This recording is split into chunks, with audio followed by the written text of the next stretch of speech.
That one Okay, is right on here. the That keeps out. The other half is in here. in times of need, like Hurricane Katrina and Hurricane Sandy.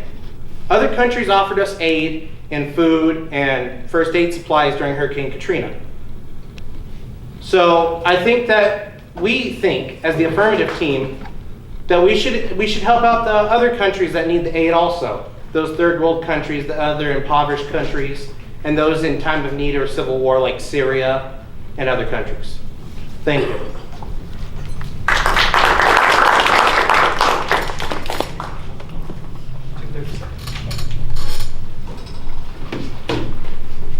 Okay, you say that the U.S. benefits from us giving foreign aid, correct? Yes. Okay, what countries has actually helped us? Russia's helped us. We've offered them foreign aid, and in return they've gave us diplomatic immunity or relationships. We have fly zones over Russia.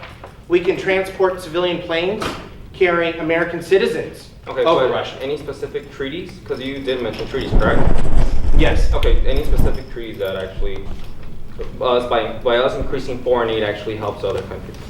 It's a part of NATO, the North Atlantic Treaty Organization. That requires us to offer foreign aid to these countries like Russia. Okay, no further questions.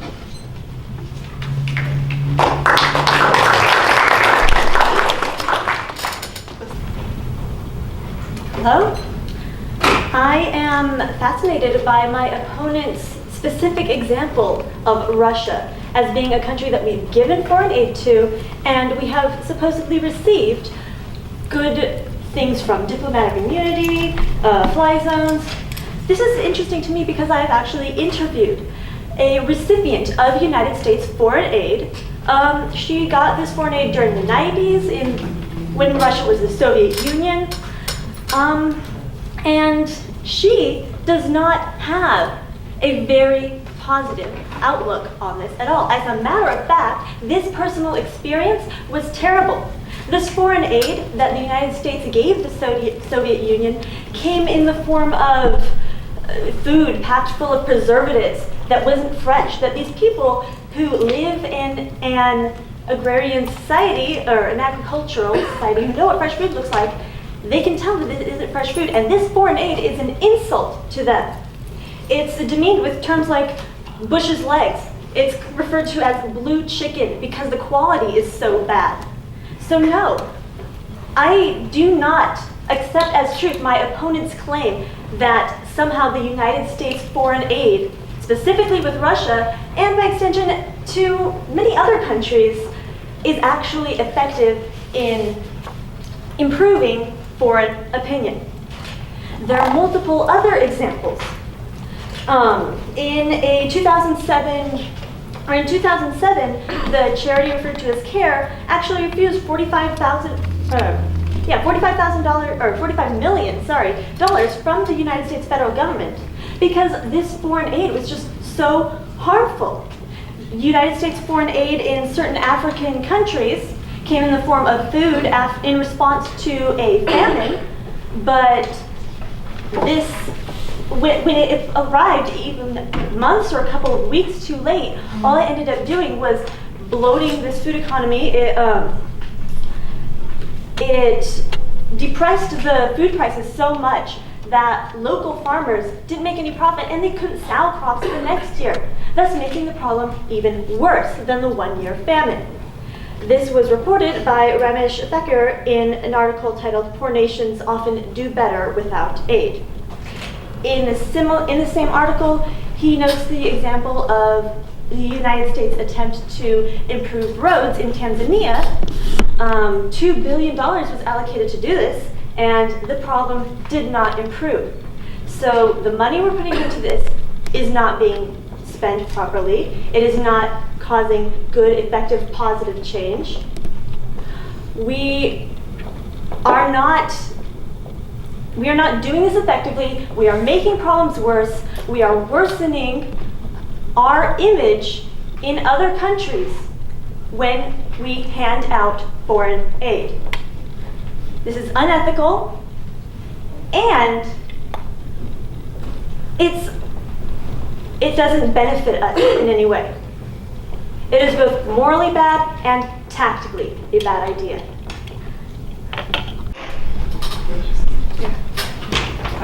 So my first question is, how is it that if $2 billion didn't improve it, it's not any good? Well, those $2 billion could have been used on something far more important and something far more effective. If it doesn't improve it, then it's inherently not good to spend those $2 billion on something that doesn't change. Well, what proof do you have that it didn't benefit anybody? Because in fact, foreign aid is solely given on the premises that the administering country is going to benefit from it. So how is it that nobody benefited from it? When you give foreign aid, you give it with the intention that it's going to be used to benefit, but then whether it's actually used effectively is a whole different matter. So that's something you can only determine after the fact. What proof do you have that it has not been? I'm afraid I don't have any first-person proof, but I did cite this article in which it was reported, and all we really can rely on in the case of foreign aid are these articles and these first-hand observational reports. So that is my proof. So now you said it was unethical. What about it is so unethical to not help out countries in need? Is it really helping? I've given you examples of how it does not help. If it were helping, then I suppose it would be ethical. But it is not helping. It is not doing any good. And for that reason, it is unethical, especially when it causes active You harm. only named the one girl that you talked to.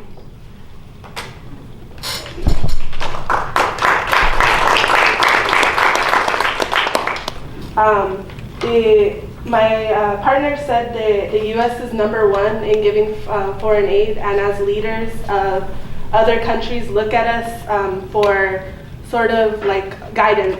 So we need to keep this image of that we're constantly helping people, and in the return, they're going to help us out when we need help. My opponents were talking about incidents that happened back in the 90s, that some girl that she talked to didn't like the way the foreign aid was administered. This is one person's account, so I don't know if you can really base your whole opinion on foreign aid on what one person told you. First, I'm going to give you our solution. The 150 account manages a majority of the U.S. foreign aid. Function 150 of the federal budget contains funding for all U.S. internal activities. So nothing needs to change as far as who's managing it.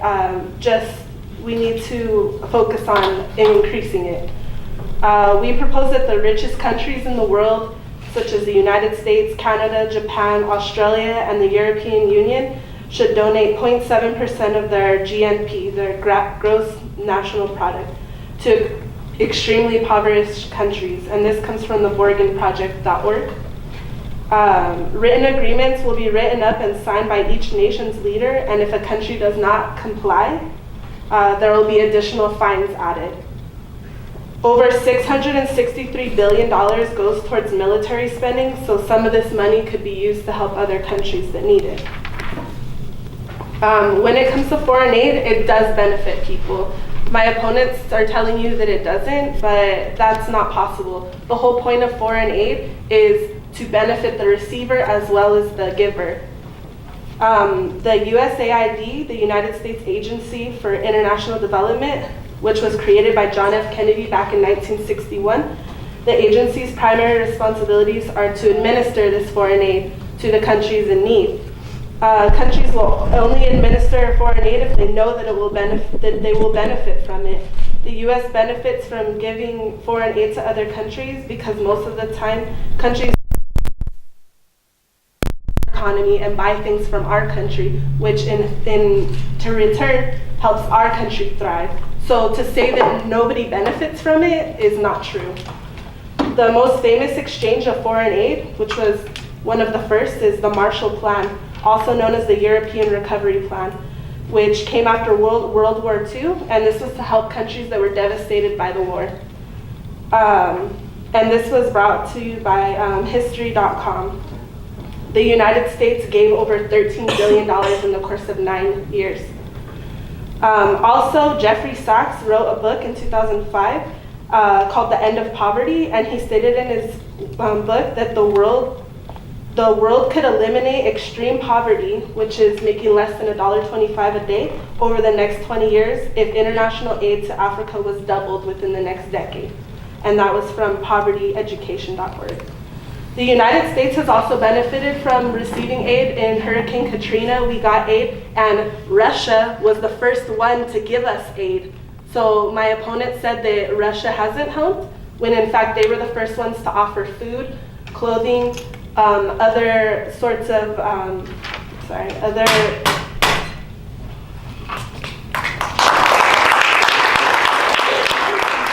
Basically,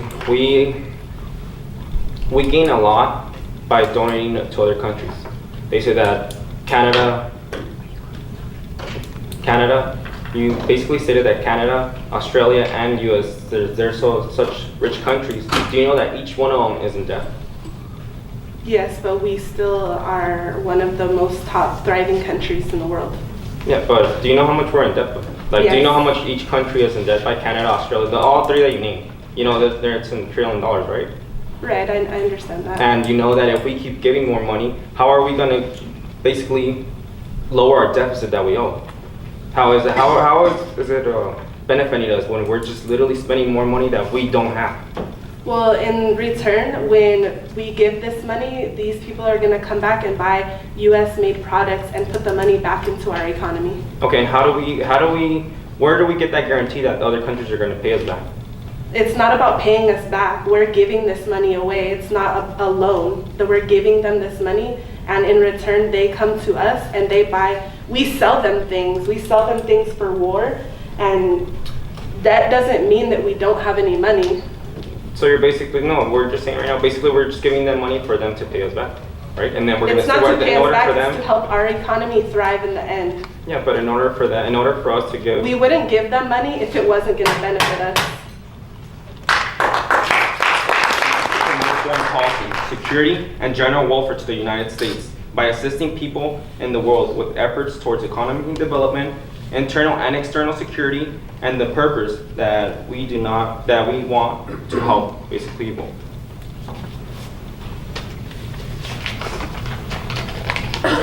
States by assisting people in the world efforts towards economic development. Why do we keep spending more money that we don't have? Why are we digging ourselves into a bigger hole knowing that we can't get out? According to the numbers on deathclock.org, it shows that every US citizen owes $60,000 to the US government. $60,000. I don't know about you, but $60,000, it's a lot of money.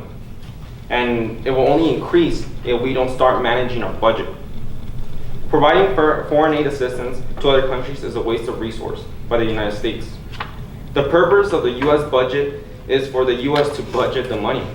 Therefore, anything that falls outside is wasteful, as many existing foreign aid projects do. According to an article by William Easterly, last updated March 5th, 2015, more than $2 billion of foreign aid to improve Tanzania's roads failed in the goal, as the government had produced 2,400 reports and 1,000 donor missions.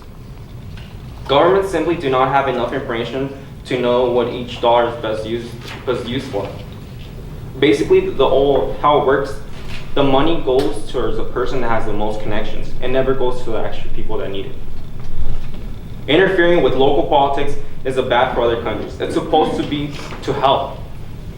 Clumsy handling of affairs makes things worse in the areas that the US tries to help. Many of these countries don't even want our help. They want to solve their own problems. Successful poverty reduction programs are the best achieved through indigenous efforts.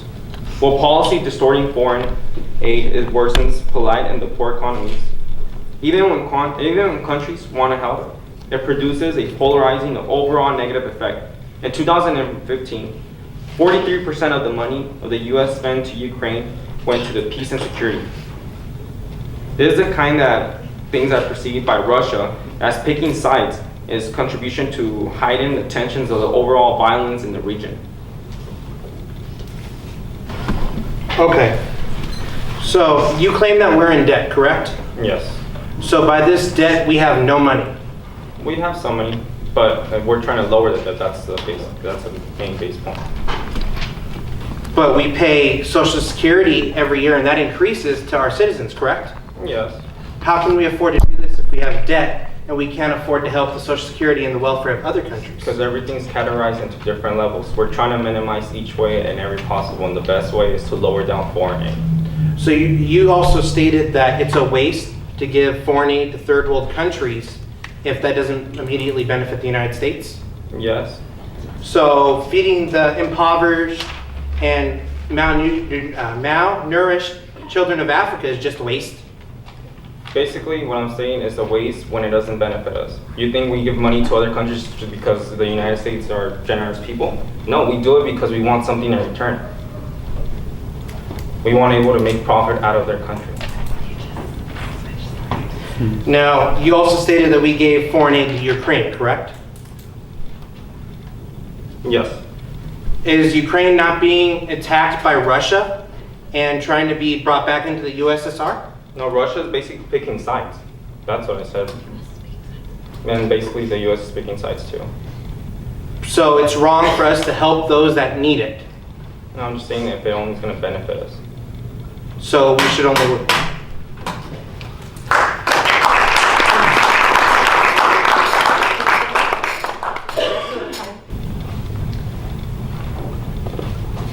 So my opponents are trying to belittle our reservations about their plan by referring to things like my one girl that I interviewed. She is in fact a woman, not a girl, and has more life experience than any of us at this table. So for yes, this one matter, I would like to defer to her judgment rather than my own or my opponent's. Furthermore, I haven't heard my opponents support or provide any first-hand experiences. So yes, my one girl is one more source than they have. They are also trying to criticize that this is back from the 90s, this example of the Soviet Union. Okay, but my partner here has brought up some examples happening today, right now.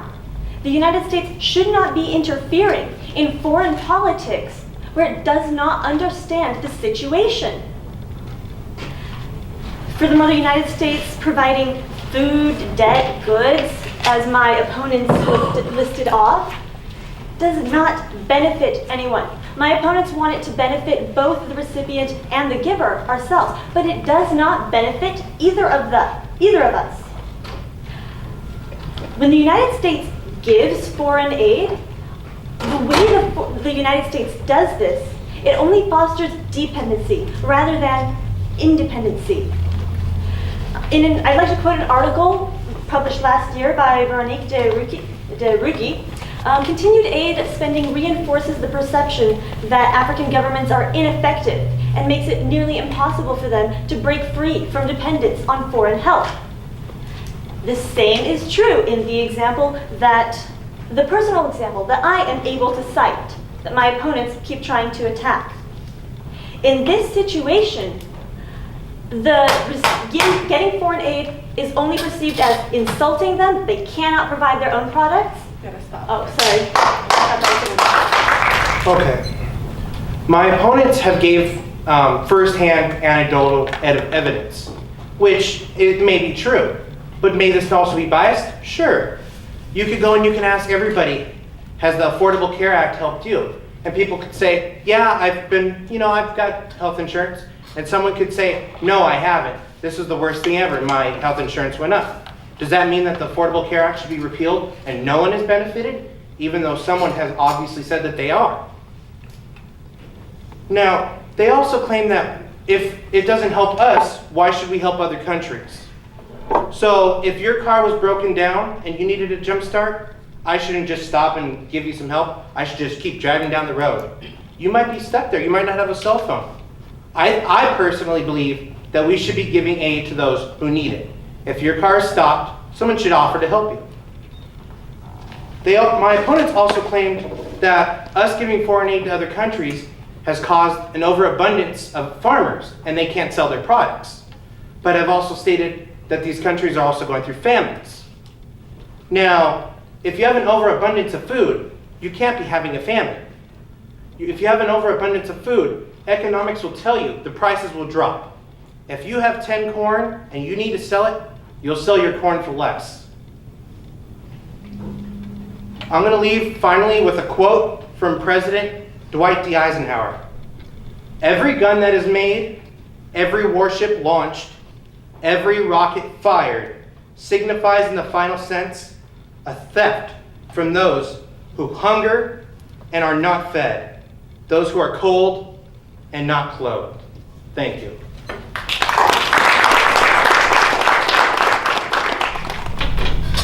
I like how my opponents use fallacy of emotion to make you feel bad if your car stopped. Of course someone's going to help you. But we're not talking about a car. We're talking about a whole foreign aid. My opponents is citing the morality and concise for the reason that the federal government should provide for more foreign aid. While these are admirable reasons for the United States, can't be held the same code to help your neighbor, ethics as individual as people are. My opponents say that there will be substantial political and economic gains for the United States. The only direct gain that potentially will be popularity, from which other benefits would supposedly follow. However, that is not a guarantee. My opponents claim that the public opinion support increased foreign aid spending. My partner and I strongly believe raising the level of the United States federal aid in any substantial way. We just prefer to maintain and remain near to the current level of funding. If you feel strongly about conditions overseas, I recommend that you volunteer your own time and resources to improve them. However, in the matter of the United States, devoting the time and resources, I ask you to vote no on raising foreign aid.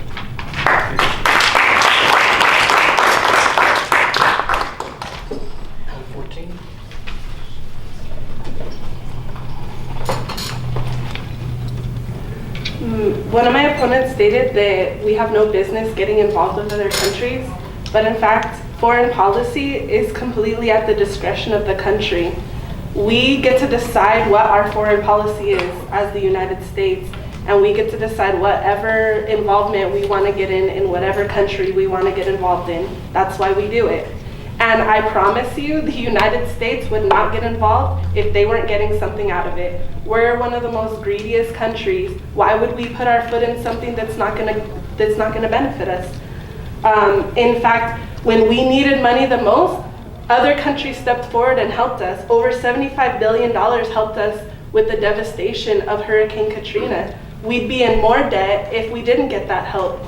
We didn't have things, we don't just have money sitting aside for, just to give to our own country when it comes to devastations. And these countries stepped forward and helped us when we needed it. So in return, when they need help, guess what? We're probably gonna help them. So this is exactly like the help your neighbor solution.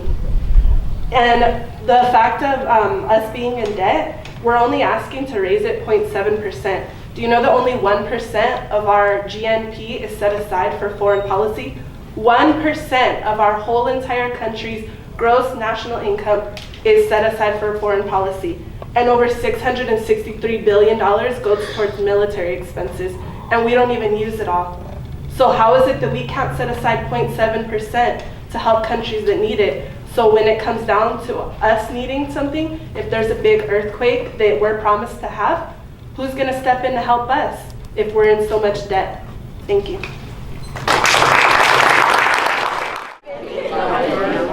Ladies and gentlemen, take a raffle ticket.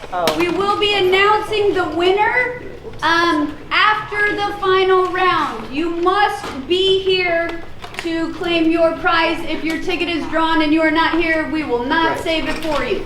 We will pick a new winner. So just write your name on it, please. Jason. So on that note, Jason. Hello, Jason.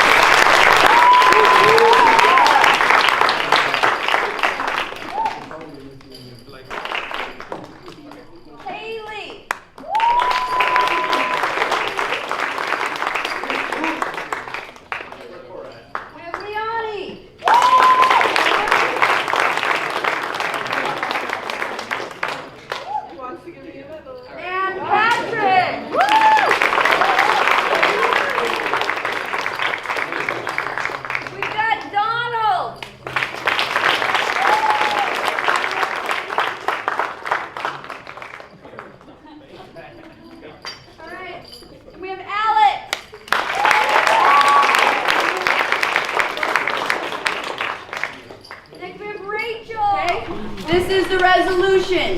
It is, containment is not enough. ISIS must be defeated. So stick around. You got 2 minutes to hear an exciting debate, folks.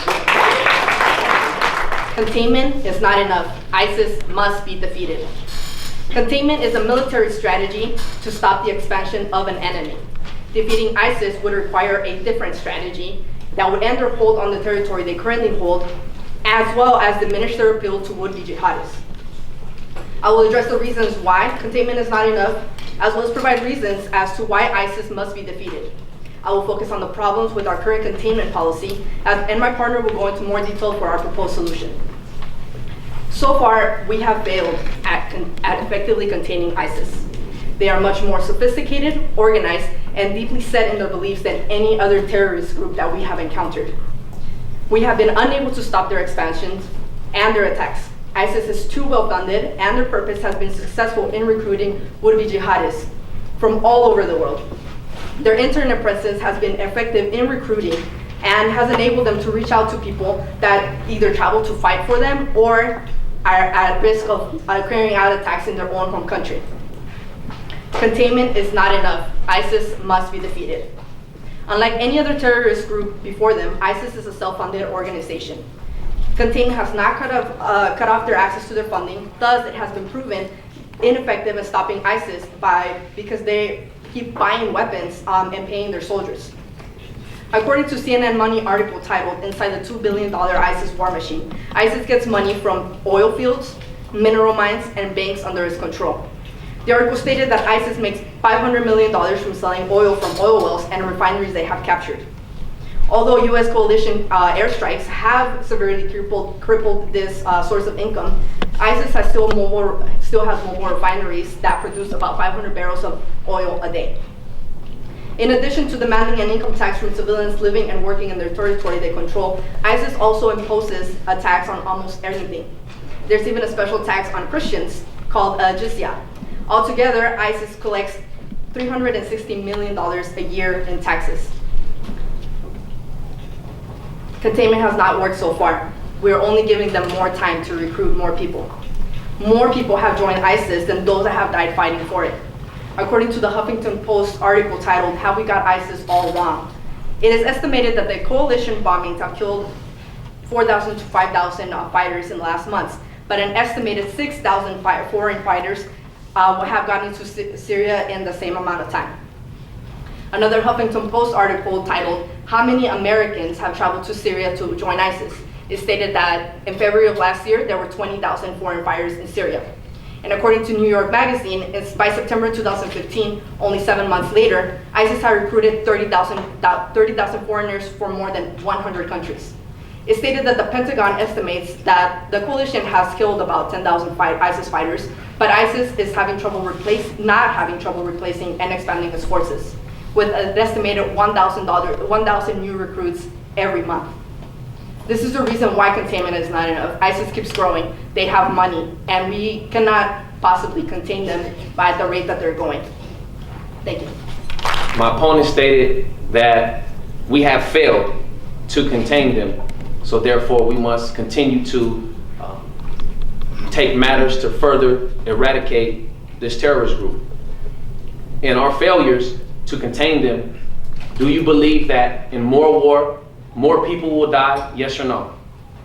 No. Thank you. So in regards to more war, which we know it's a proven fact, when there's war, we die. So how do you believe that in war, waging war with the foreign terrorists, we will not have more deaths?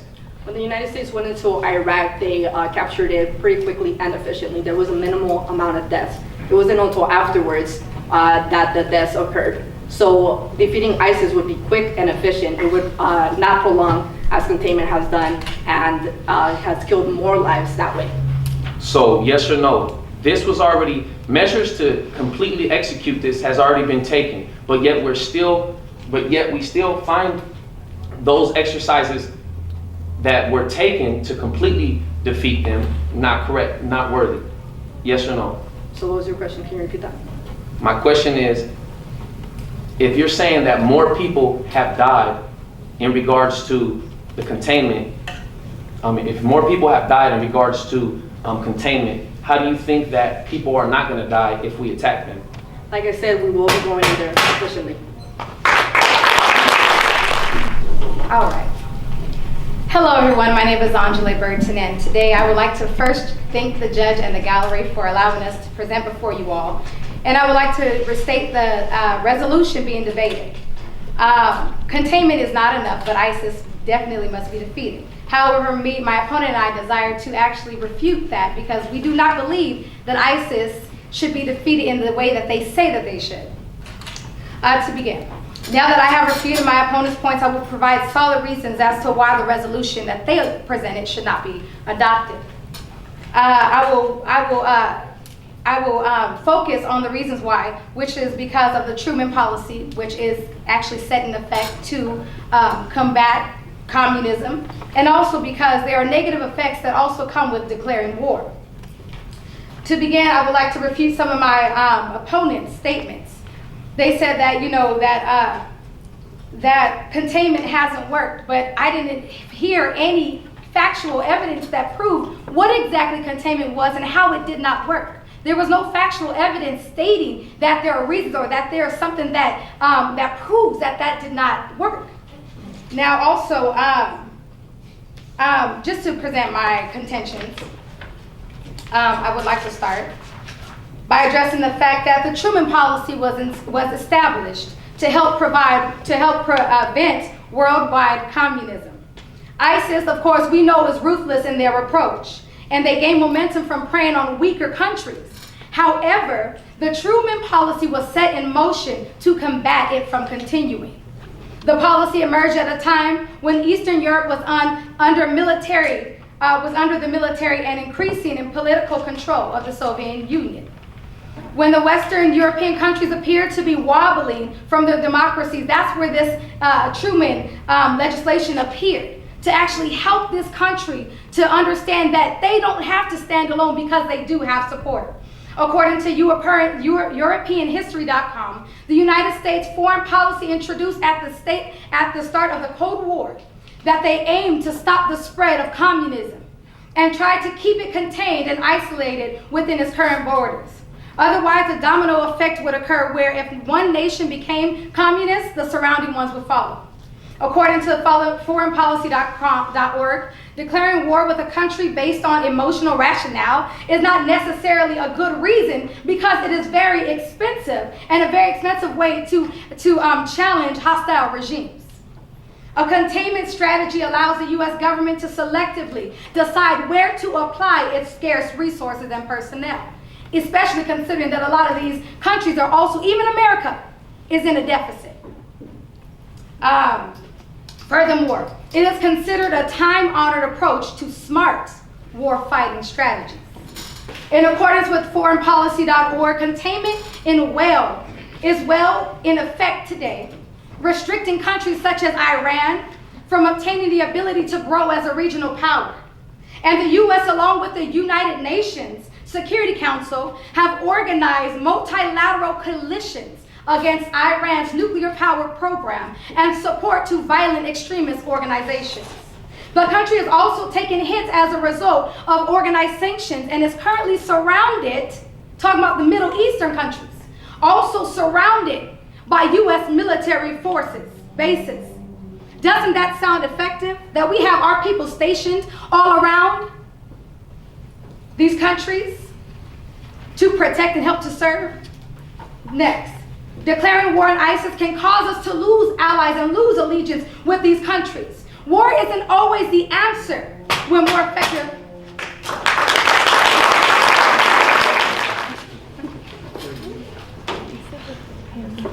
So you mentioned the Truman Doctrine and how it was put into place to stop communism. Yes or no? Is ISIS a communist state? They are. Do you have proof of that? Yes or no? I think that's something that you should have proof of. That's your point. Okay, so are you aware that the United States is currently waging multiple wars across the world? I am, and that's why I think that declaring war is not necessary right now. Say yes or no, please. Yes. Okay. And are you aware, this is also a yes or no question, that the United States does not actually have to declare war in order to go and fight a terrorist group? Yes or no? If they don't declare war, what would it be if we send our soldiers to fight on behalf of It's a another country? yes or no question, please. That Are you can't aware of be, it? that can be answered with a direct answer. Are you aware that the United States does not currently have to declare war to go into a country? Yes or Then what no? would they have to do? It's a yes or no question. Are you aware that the United States does not currently have to declare war to go into a country? I beg to differ. Okay, those are laws. You're talking about losing allies. Are you aware that most of the countries fighting ISIS are actually our allies right now? So who would we lose? We would lose the people who fear being hit by Who ISIS. exactly. Even if they are already allies of ours. Can you give us a name of an ally? Oh, absolutely. Let's see here. Thank you. No more questions.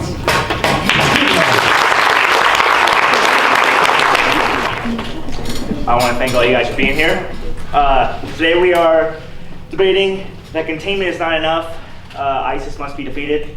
We on the negative side say that yes, ISIS must be, me on the affirmative side said that ISIS must be defeated. I will take us through like a roadmap of what we've gone through so far, and then I will conduct a solution of how they will be defeated.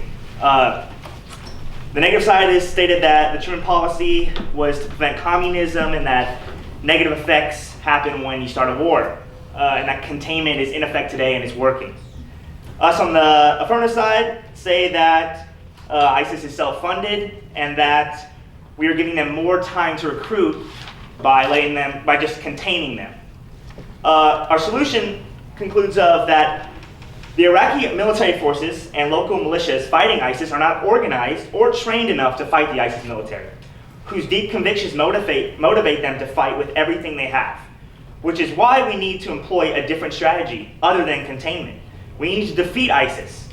And in order to do that, we must do so by attacking them by various methods. The agency in charge would be the US Department of Defense, leading the coalition of various countries currently fighting ISIS, which, according to the IBT Times, includes Australia, Bahrain, Canada, France, Jordan, Saudi Arabia, Turkey, and the United Arab Emirates. I don't know. This coalition of countries would have to recapture the land ISIS holds, which would eliminate their main source of income, taxes, and oil revenue. Without land, their caliphate cannot grow actively and effectively. By doing this, a US-led coalition must target their online let me go back really fast. Without land, their caliphate is nothing, and thus ISIS would be defeated. In addition, the US-led coalition must target their online activity and effectively shut down recruiting websites and online propaganda, as well as impose a ban halting all trade with ISIS. The defeat of ISIS will require the US to send small elite groups of soldiers to help the many factions fighting ISIS and lead multiple cohesive forces to recapture territory. In addition to continued airstrikes by the US and coalition plans to prevent trade with ISIS, the United States must demand that the coalition countries find those within their country that are trading with them or funding them and freeze their assets. The funding of US contribution will come from the Department of Defense counterterrorism budget. The key to victory will not be hundreds of thousands of US soldiers, rather than small groups such as Navy SEALs and highly trained professionals. Will locate NATO forces as well as effectively block to cut their funding and stop their online recruitment. Speaking of online recruitment, ISIS recruits heavily through online. Even if we successfully contain them to a specific region, they would still be able to recruit new members and inspire terrorist attacks around the world. In the Huffington Post article titled, "Who Joins ISIS and Why?", they use the internet to recruit people from all over the world. The professionally produced videos offer recruits a chance to join a movement with a clearly defined purpose. Some of those recruits that got ISIS to go be trained in terrorist tactics, they can use when they return to their homeland. But ISIS is not only training jihadists in terrorist tactics, they are also inspiring those that cannot travel to them to commit acts of violence in their name. One such incident that hit close to home was the San Bernardino shooting that killed 14 innocent people. According to the New York Times, there have been more than 1,000 civilian deaths since January 2015. So my opponent stated that we're going to send forces out to fight on our behalf or on behalf of other countries. Now, rather than declaring war, is it not war when we send our forces to go on, help to fight on behalf of another country? Yes or no? No. Okay, I beg to differ. All right. So if we would, because now considering the fact that America, the United States is already facing a great deficit, wouldn't sending more soldiers and going to war cause more death? That's why I said we're sending small groups, not 1,000 that's going to cost so much more money. We're talking small intelligence. Yes or no? Doesn't mean more death? When we send, anytime we send any of our soldiers or our military personnel out to other countries, is that not more death? We're Yes or using no? money for containment. Yes or no? Yes. All right. So, did you have any facts to state to state the San Bernardino shootings, that they were connected directly to ISIS? Yes or no? No, but they were pushed by the Islamic movement. Okay, thank you very much. No further questions. And whether containment is enough, and whether or not ISIS should be defeated, we, the negative, we stand firm, and we oppose the resolution. Our opponents have stated such facts such as we have failed to contain them, that they are too well funded, and also that more have died in trying to contain them compared to just eliminating them. And my partner went into such details as the Truman policy and having smart containment. And if we were to go into battle and to completely destroy ISIS, that we would lose allies. Let me focus on the situation at hand and what really would happen as we continue to try to destroy ISIS. We have already been involved in the Middle East. That is the reason why terrorists is being spawned at this moment.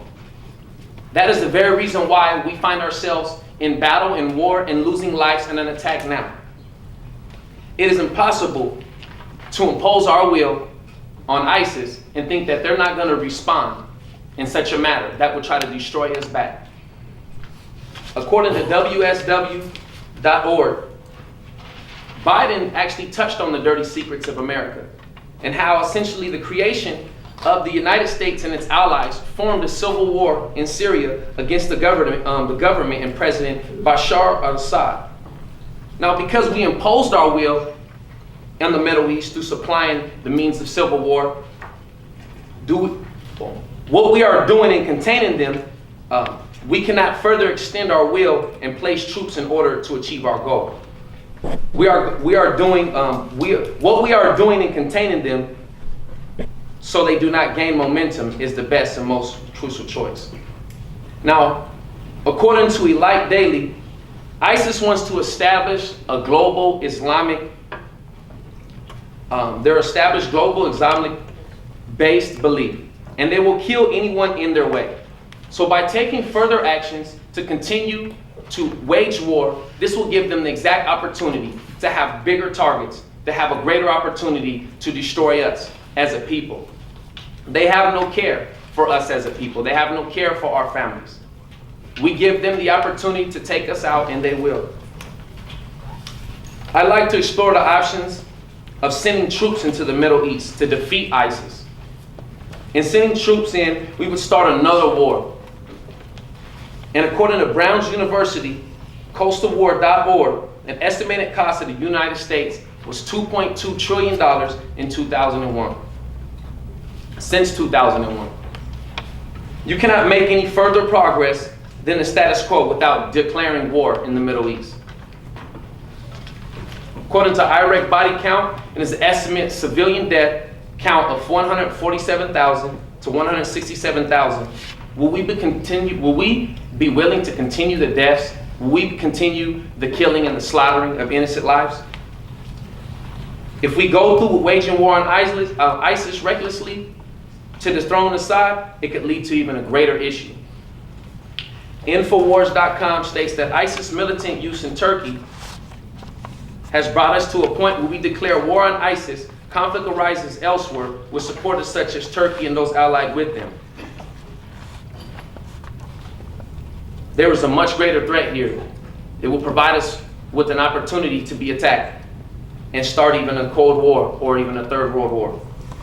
The United States is not allowed but directly link the currents of terrorist attack here in the United States.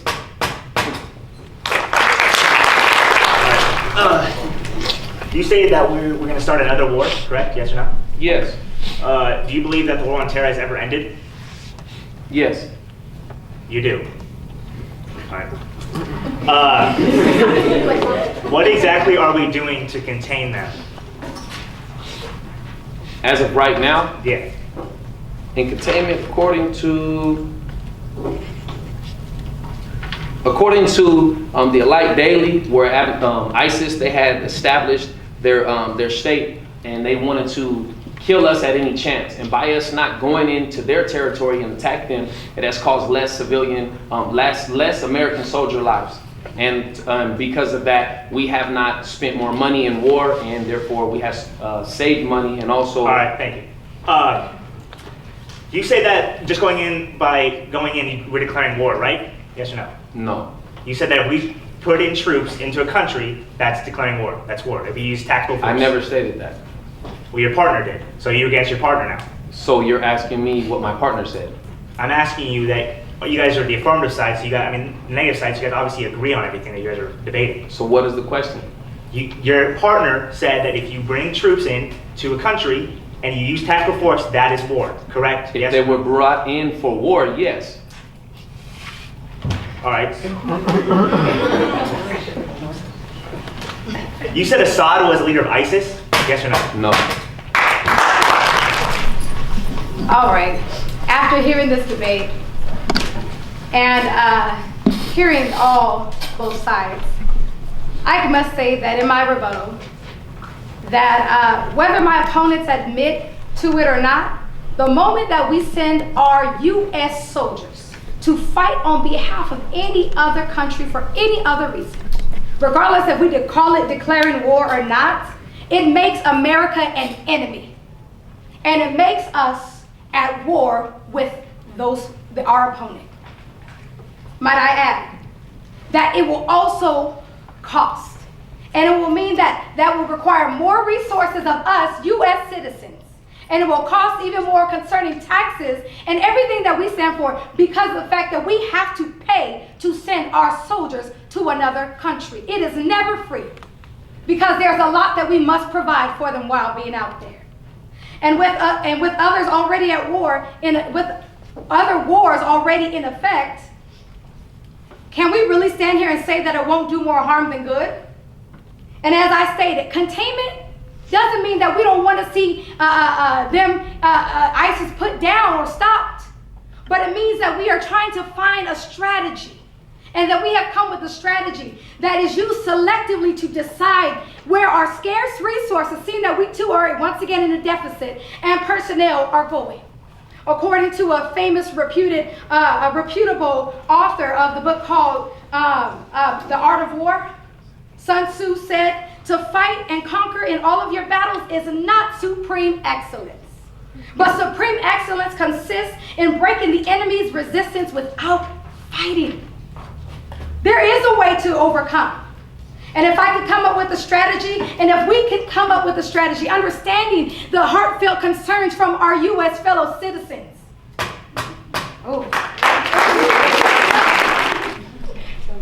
Containment is not enough. We must defeat ISIS. Our opposition keeps stating that, yes, maybe you go in sending in troops would be, whether you call it or not, declaring war. The thing is, the United States has sent troops all over the world without openly declaring war. It is happening right now in Somalia, and it happened multiple times throughout the Cold War. The United States didn't openly declare war with Russia, yet the Cold War happened. Right? So, although everyone is free to believe what they want, we cannot tolerate this kind of violence. Our opposition stated that we would lose our allies. The thing is, ISIS has created more enemies than allies. who is allies with ISIS? Exactly who is allying with the United States? The very same countries that ISIS has targeted. And for that reason, we need to defeat ISIS. Containment has not been working. Containment is not enough. ISIS must be defeated.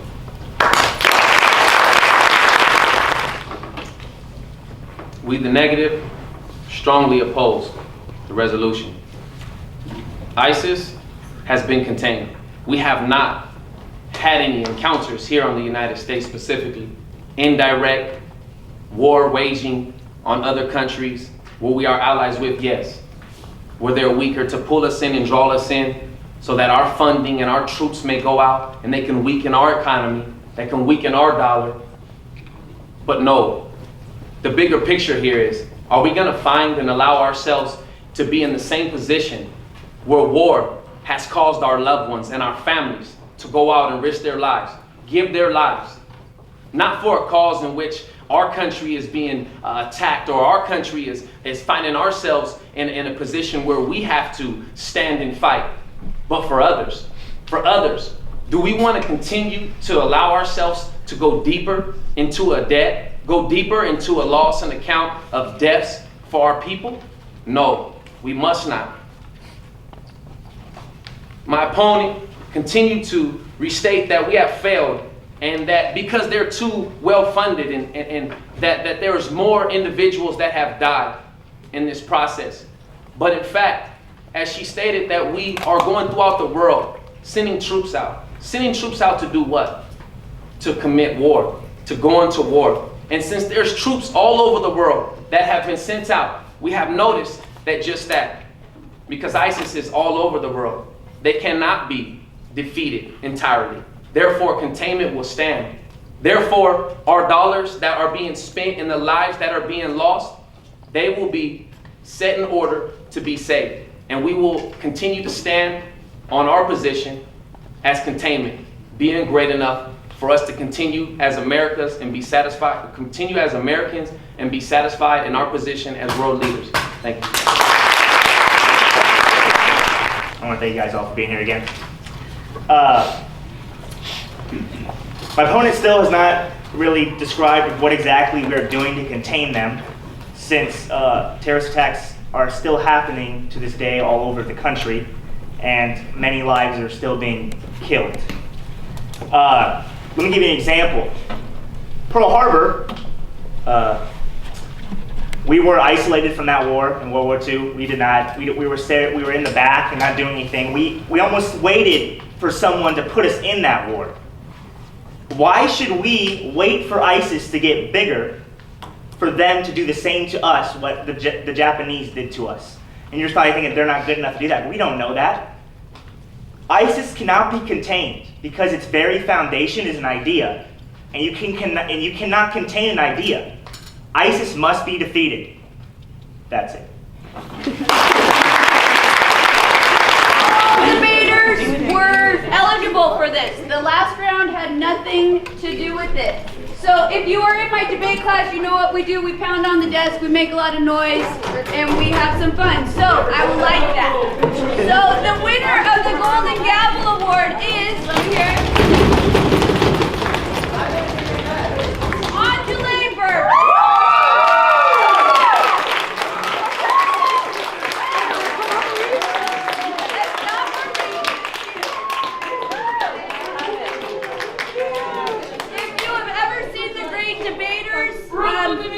We nicknamed Angela our very own Samantha Book.